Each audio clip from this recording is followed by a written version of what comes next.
Good morning, everybody. It's great to be here again. Love coming for this and seeing everybody and getting all the good hugs. I'm going to be taking a lot of information from a book called The Invisible Rainbow, which some of you may have read already. It's extremely well researched. 150 pages are notes and references. So as you know, there's a lot in there. This is by Arthur Furstenberg. It first came out in 2017, and there's a reprint now in 2020. Amazon has it for like $23 or $24. He also references one that you're probably familiar with, The Body Electric, because that's been out for years by Becker. I'll reference him a little bit later. So this is, it's the history of electricity and life. Well, you knew that Benjamin Franklin played with his electricity with the kite, and in fact, he treated patients with electricity, and it was called Franklinization. But did you also know that he suffered from chronic neurological illness, pain, dizziness, problems with eyesight? He had a lot of physical problems because of all of his work with the electricity. And electrical sensitivity was well known by many of the people working with it in the 18th century. You know, back into the 1700s. And we're talking a long time ago that we've known about this stuff. John Wesley, you may know, as the founder of the Methodist Church. Well, he, in 1759, published an abstract, Electricity Made Plain and Simple. I didn't know that till I read the book. Well, what was happening? We've got, back in the mid-19th century, telegraph was starting. How did you get messages across the country? You had telegraph lines, and you had people working with the telegraphy equipment. And you had the lines going along the railroad tracks on both sides. Well, both the passengers and the people working noticed a lot of symptoms. And one of the telegraphers, he was employed in the transmission of electric telegraphic messages. So in 1858, there's an anecdote from Dickens, from Lake St. Luke's Hospital for lunatics. Remember in the old days, Luna, moon, crazy, okay? That used to be hospital for lunatics. This guy was deaf and dumb with incurable madness. He had been working as a telegrapher. And this was part of what happened to him. Freud just called it anxiety neurosis, panic attacks. And now we can call it chronic fatigue syndrome. Start thinking about your electrical surroundings, environment, if you've got anything like chronic fatigue syndrome or multiple sclerosis even. Okay, Marconi, you've heard of Marconi and his towers and getting the telegraph across the oceans. He was putting up his antenna on the Isle of Wight, which is in the English Channel area. So in 1897, he had an antenna 12 stories high. That's pretty darn high for those days, don't you think? That was the world's first permanent radio station, close to 1 million cycles a second that he was putting out. And he had problems physically as well. He collapsed feverishly and delirious. He had bouts of suicidal depression. He had as many as 9 heart attacks and finally died at 63. Now here's another little coincidence. Queen Victoria also had a place on the Isle of Wight, about 12 miles away from Marconi's tower. On the eve of January 22nd, when he set off his tower, she died of a cerebral hemorrhage. How about that? So she was not used to, what the problem is, the body is not used to these electromagnetic and microwave and whatever all the technical waves are that are coming in. Talk to Dave Robeson if you want to know that technical stuff. And by 1906, now that's less than 10 years, 90% of the honeybees had disappeared. And even when they brought new honeybees to the island, they died. What's happening now? We're having a problem with honeybees. Well, maybe you better make sure you protect your hives with some material or aluminum or something to keep all of the rays from damaging them. There was a report in New Jersey, 1918, a great loss of bees. We had entered World War II in 1917 with a big expansion of radio broadcasting. So we lost a lot of bees at that point. By early 1918, the Navy, and I'll get back to the Navy was operating the world's largest radio network on all the ships all over the world. There were towers, there were systems set up all over. Okay, now how does this tie into the pandemics and epidemics? Back to 1728. Now we didn't have much in the way of electricity back then. But there was a flu epidemic for about 10 years. And suddenly the Earth's electrical envelope was profoundly disturbed. Well, what would disturb it way back then if we were talking about radio transmission? That was later. But there was a big flu epidemic. From 1645 to 1750 was the Maunder minimum. There were virtually no sunspots. The sun was unbelievably quiet. In 1727, there was 100+ sunspots, extreme sunspot activity. And by 1728, there was flu on every single continent. Well, it can't spread that quickly because you couldn't get there that fast with horses and ships and whatever. By 1733, an English physician said, scarce anyone had escaped it. Madness among dogs, horses seized with the catarrh, and sparrows left. The sparrows are canaries in the mine. And we'll get to a little bit more of that. An observer in Edinburgh said there were fevers for 60 days, and others, not sickly, died suddenly. Well, that was like Victoria. Well, then we get on to 1889. Okay, now we've got electrical. We've got widely scattered. The 1889 to 94 was another flu epidemic, widely scattered again in all over parts of the world. In May, it was in Uzbekistan, Greenland, and the North Atlantic. By July, it went to Philadelphia and Australia. And in August, it was in the Balkans. It traveled faster than we could possibly do it. It was not respiratory. It was neurological and cardiovascular.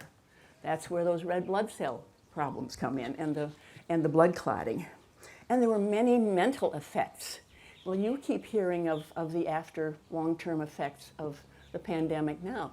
There are mental effects that are happening. The horses, I don't know how many of you have horses, but they were sort of messengers. About a month or two before the pandemic hit, they had problems. They got sick. And so one guy actually said, oh, okay, wait a minute, horse is getting sick. Within a couple of months, the pandemic was around. Okay, oh, now we get up to 1917. What happened in 1917? World War I, and a huge, huge amount of radioactivity. It wasn't Spanish. You know, we keep blaming everybody else for these pandemics and these flus. It wasn't Spanish. It originated on Navy ships. Where do you have all of your high tech, all of your high electricity, all of your radar, all of your radio? On Navy ships, and they have to communicate with the shore and ship to ship. It spread on the Navy ships early in the 1918. And by 1918, we said the Navy was operating the world's largest radio network. It was suddenly more fatal. Major problems were bleeding at this point, not consistent with any respiratory virus, but with electricity and blood, as Gerhardt had said back in 1779, 150 years earlier. There were training schools for wireless. United Kingdom had a lot of long-range radio stations. There's no evidence that the disease of 1918 was contagious. The coagulability of the blood was lessened and people were hemorrhaging. And they'd known about electricity since 1779. Neurological symptoms, animal deaths. You know, we say, oh, it must be placebo, it must be something else that we're doing. No, I just lost it. Monkeys and baboons in South Africa and Madagascar died. Sheep in northwest England, moose in northern Canada, horses in France, and buffalo in Yellowstone. Something's going on. You know, they're not getting it from people. Okay, so there were attempts to prove the infectious nature of this Spanish flu. The Boston U.S. Public Health Services collected material and mucus secretions from people, from the mouth, the nose, and all over, from cases of the disease, and transferred it. They'd inject it, but they transferred it to the nostrils, to the throat, all kinds of places, and nobody took sick, even though they'd gotten all of this contagious mucus and secretions. The horses, they also tested. They took the feed bag from the horse, because horses would get sick too. They took the feed bag from a sick horse, put it on a well horse. Horse didn't get sick. It wasn't transmissible that way.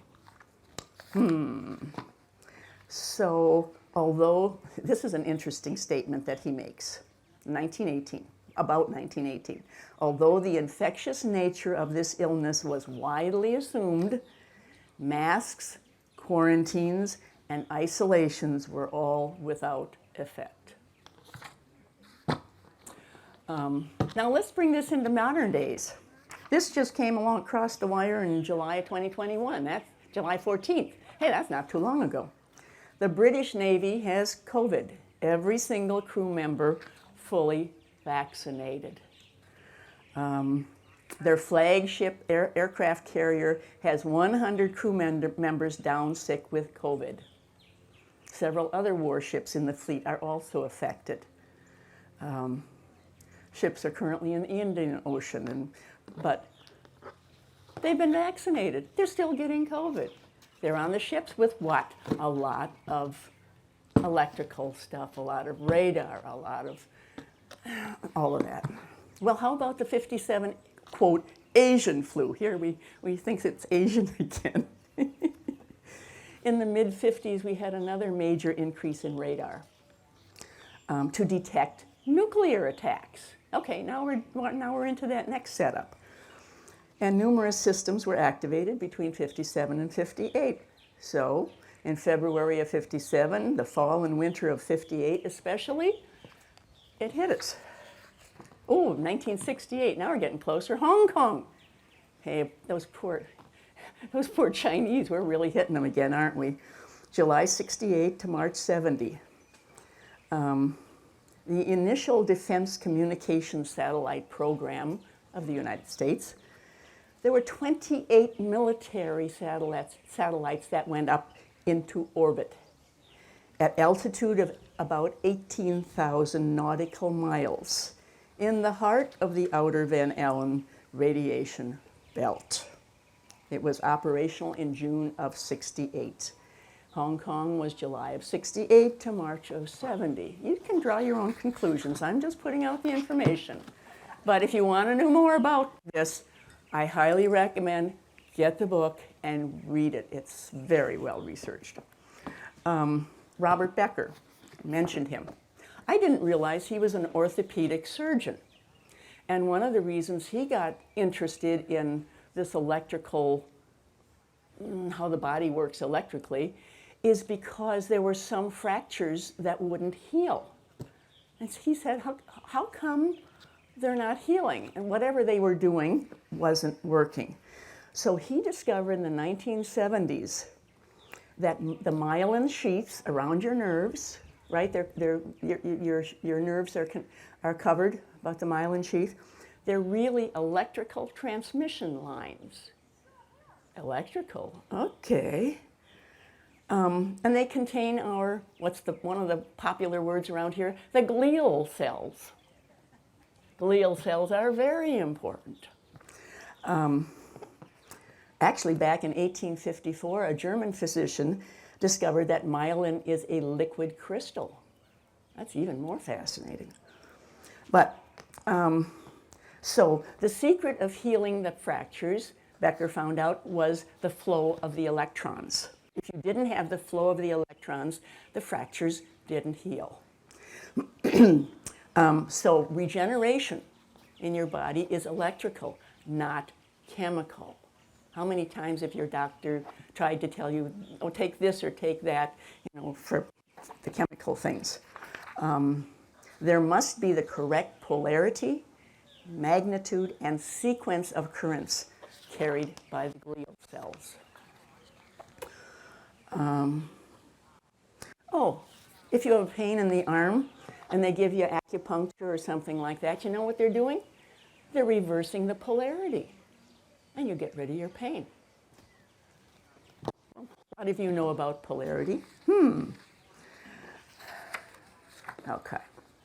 Porphyrins were mentioned. They are light-sensitive pigments in both plants and animals.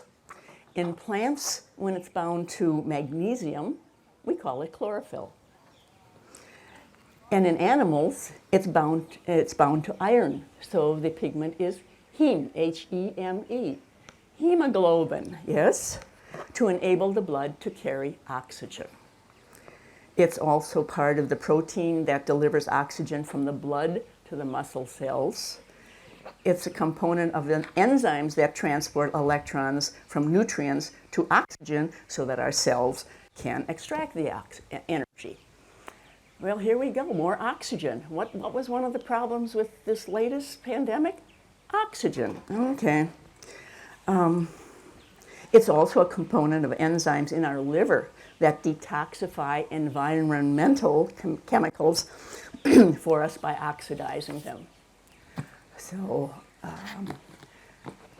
he says, exposure to toxins of any kind, excuse me, glyphosate, all these other chemicals that used, well, you know about all those toxins, further disrupts the porphyrin pathway, causing the accumulation of more porphyrins and their precursors, rendering the myelin and the nerves they surround still more sensitive to EMFs.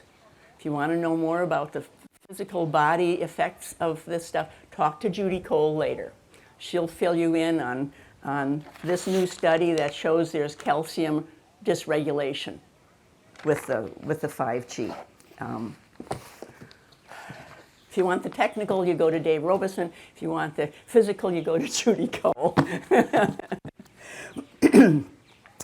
Back in the 18th century, D'Arsonval in France invented a machine for steady sine waves. Okay, the single wave is a sine wave. I only know of one person, it's because that's all I know of one person who can actually sing a sine wave. None of us, I don't think, can do that. We all have multiple waves in our voices. But Sherry Edwards, who's in Ohio, can sing a sine wave. Not only that, but she can hear what you're missing in your body because it comes out of your ear. She can hear that, she can sing it back to you. And as long as you have that frequency, you won't have any problems with disease. Your body just needs all of those frequencies. She can make tape, she can make CDs for you and tapes so that she can keep giving you your frequency. She had one patient many years ago. Nobody would take the research from her, so she ended up doing it. And emphysema, maybe it still can't be cured. It couldn't be cured back 20, 30 years ago when I first heard about her. So she found what frequency he was missing. And since he was a man, had a low voice, it was down like 1.8 or something. She had to build a machine to be able to give him that frequency. He no longer has emphysema. That was what his body needed, what it was missing. So anyway, this gentleman in France had invented the machine with very steady sine waves. And when they're steady, nerves of the muscle are not stimulated. You're fine. Think of analog records. But when nerves of the muscles are stimulated, when the shape of the wave is changed, so that each electrical wave will produce a muscular contraction. That's digital. It's stop and go, stop and go. That's why some people get very, whoops, I lost the sound again. That's why some people get very agitated with digital because of the sound wave being not steady. Okay, so try to have analog, go back to records, go back to the good stuff. Samuel Milham, MD and epidemiologist, in 2010, in a book, suggested that the modern epidemic of heart disease, diabetes, and cancer are largely, if not entirely, caused by electricity. Think about it. Certain professions connected to radio and electricity died more often from leukemia, lymphoma, and brain tumors. About it. Remember back, somewhere between 1980 and 2006, we started having a bunch of athletes, especially even young kids, having sudden heart attacks. 1996 is when the digital cell phones went on sale, plus tens of thousands of cell towers. The fatal cases of sudden cardiac arrest doubled among athletes, doubled that year of 64 in that year, 1996, 66 in the following year. In 1980, there had only been 9 cases. So this is a huge increase. The Minneapolis Heart Institute Foundation study between 1980 and 2006, 1,049 American athletes in 38 competitive sports had sudden cardiac arrests. Think of that. 1998, Florence Griffith Joyner. We remember her, a track star. Her heart suddenly stopped beating at night. Just stopped. And there were hockey and football players that had some of the same problem. I don't know if you remember Aaron, well, this is sort of my own opinion, but Hank Aaron, the ball player, he died 2 weeks after his vaccination. Okay, let's go back to animals. Philadelphia Zoo. They have a laboratory of comparative pathology. They really study the animals. So from 1916, where nothing much was happening, to 1964, arteriosclerosis increased 10 to 20-fold among all species of mammals and birds. By the 1950s, it was the cause of death.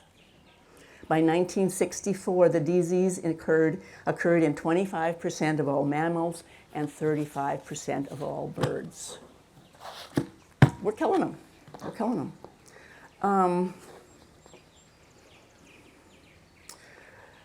There it is. We got this email recently again. Russian Ministry of Health. The World Health Organization says you shall not do autopsies on COVID patients. Well, do Russians usually listen? No. Okay, so they did autopsies.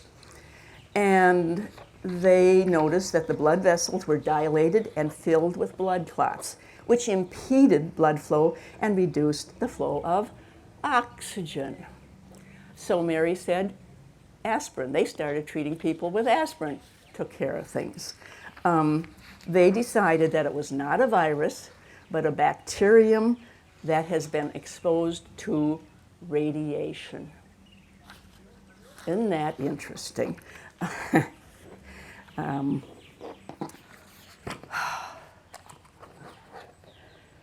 Although influenza viruses are associated in some way, quote, with disease epidemics, they have never been shown to cause them. Think about the fact that Wuhan went fully 5G shortly before the pandemic started. And the town, how many Chinese went over to Italy, to the town? And they had a full-blown epidemic. They'd just gone full 5G too. Yeah, okay.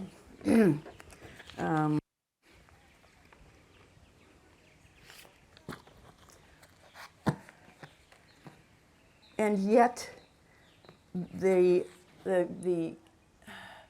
allopathic, the medical community, they had an environmental medicine specialty by 1951, but it wasn't still on the curriculum until 1982. Think about how slow that is. Okay, how many of you are weather sensitive? How many of you know when it's, yeah. 80% they found could predict weather changes 12 to 48 hours before they happened. Got that, right? I had a secretary at my college. She didn't know when the rain was coming, but she knew snow. For some reason there's a difference. And she knew when, so we always check and say, okay, is it going to snow? Are we going to have a snow day?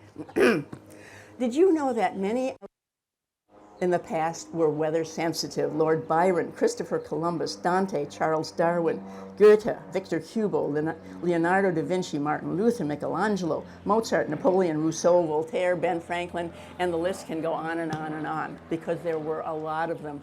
A lot of them were playing with the electricity. They used to have parlor games. They would go to people's houses to play games and get themselves electrically charged. I don't think we want to do that nowadays. How many of you have ringing in the ears? Okay, now, we think it's tinnitus, right? Well, technically, apparently, tinnitus is internally caused, and it's usually only in one ear with some hearing loss. Most of us don't have hearing loss when we go to have it tested because it is electrically generated. We are hearing electricity. It's usually equally in both ears, and our hearing is fine until you're getting tested and they go up to that really high pitch, and then they say, oh, don't you want a hearing aid so you can hear those high pitches? Well, you're hearing the high pitch, and you can't differentiate between the one that they're giving to you and the one that's in your ear. No, I don't want a hearing aid, thank you. Back in 1962, a woman in California had moved into a new home, and she kept having all of these noises and sounds in her ear. She couldn't get rid of them. So they finally, when somebody finally tested and said, oh, I guess there is some, they electrically grounded all appliances. Well, most of us have the grounding plug, so we're probably okay there.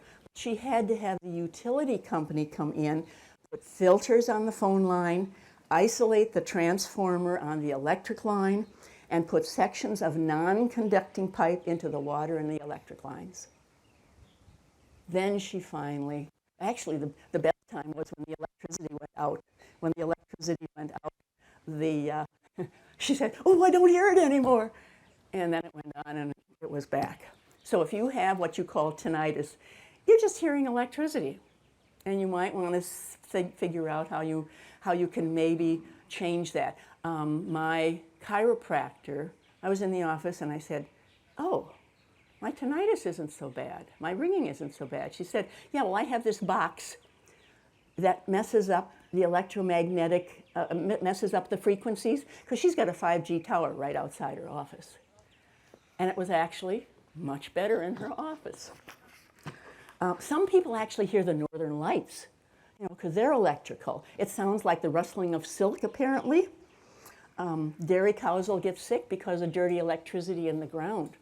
It's the only thing that worries me about grounding, walking barefoot and all. There's so much dirty electricity in the ground that, for me, I'm not sure it's worth it. You may still, want to do it, and I don't know how you can handle it, but there is dirty electricity because of the way it works. That hum in Oklahoma, they always heard it when Navy TACAMO planes were in the sky. Well, because they're always transmitting electrical signals, radar, and whatever. The Taos hum was the Loran Sea, they found out. Fluorescent bulbs actually have a miniature radio transmitter. I had a colleague who had to have real light coming into his classroom, because otherwise he would have an epileptic seizure from the fluorescent bulbs. I talked to one lady who was into the electrical Baobab movement. And I said, what about electric cars? She said, yeah, many of the cars get returned because they are not shielded enough and people cannot handle the electricity from the cars. So we've got to be very careful about, let's all get electric cars. I'm not sure whether I could handle that. Some people cannot even handle the chip that's in their driver's license or passports. Some people are so sensitive that they have to really find a place far, far away. What about animals? What are we doing? Oh, we want to know where the animal's going. We want to follow them. We want to be able to see what they're doing. So they radio tag animals. That's like putting a cell phone on their back. And guess what? The very animals that they're trying to help and save, the endangered ones, they're killing them.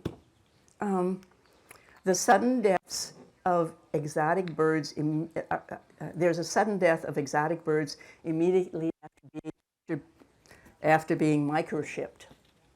It's not unusual to have them die. Well, you're trying to save them. What do? You microchip them, and you end up killing them.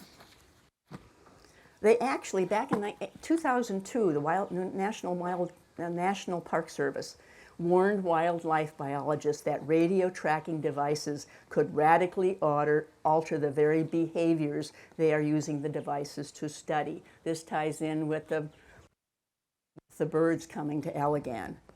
And not only the physical dimensions of the devices, but the radio waves they emit could be detrimental to the animal's health. So they put this out 10 years ago, and they're still doing radio tracking. It's driving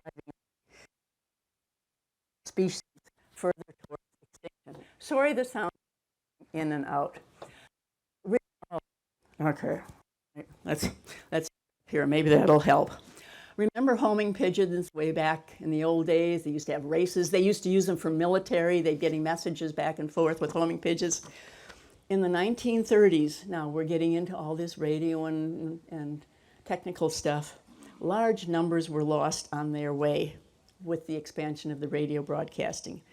Bird feathers make fine receiving aerials for microwaves. Had you ever thought of that? Have you ever thought of that? In 1998, September 23rd, Motorola put up 66 newly launched Iridium satellites for the new cell phone service. Well, in early October, about a week or two later, up to 90% of the birds in pigeon races were missing. They could not find their way back. Very few wild birds were flying, hawks weren't out hunting, and geese were not in their normal V formations. One of the people who research is from Spain, and the reason he started doing it was because he had two sons in school. And the neighboring rooftop by the school had about 60 transmission antennas on it. Well, within the first year after those antennas went up, there were 5 cases of leukemia and lymphoma just in that school. And there had been only 4 in the whole province before that. So school was closed, the antennas were removed, but it was reopened several weeks later because no dangerous conditions were found within the building. And so he got into a lot of wildlife. He was a wildlife biologist. So he got into investigating animals. It affected every species he looked at. White storks, which were very common. Some of the nests were never completed. The storks remained passively in front of the cell phone antennas, the cell site antennas. House sparrows were disappearing in the UK, even on the endangered species list. Well, they were so common, and now they're endangered. The population fell by 75% between 1994 and 2002, the rollout of mobile telephony.